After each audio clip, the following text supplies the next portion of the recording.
Pope Francis has announced he will meet a group of sex abuse victims next month after comparing the ugly crime to performing a satanic mass.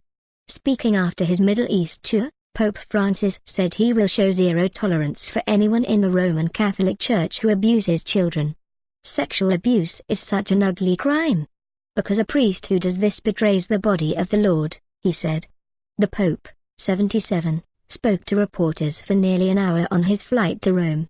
The BBC's Jeremy Bowen, who travelled with the pontiff, said many Catholics will be glad to hear Pope Francis taking a tough stance. But it remains unclear if the Pope's zero-tolerance policy will extend to bishops who are accused of turning a blind eye to abuse by priests in their dioceses. Pope Francis said he would meet 8 victims and Cardinal Sean Patrick O'Malley, who is head of a commission set up by the Vatican to investigate sex crimes committed by priests and to care for victims.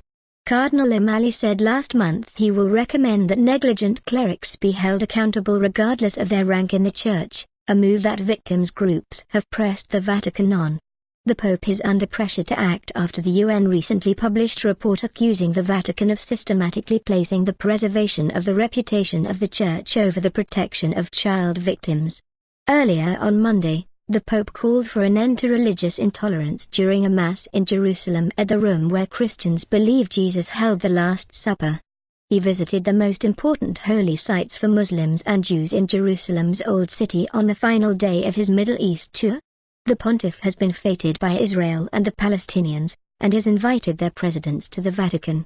Both Israel's Shimon Peres and Palestinian leader Mahmoud Abbas have given a positive response. But Pope Francis sought to play down the importance of his invitation, saying he was not qualified to be a mediator and that proper negotiations were necessary for a peace deal. "We are coming just to pray, then everyone goes home," he said. "But I think prayer is important, praying together."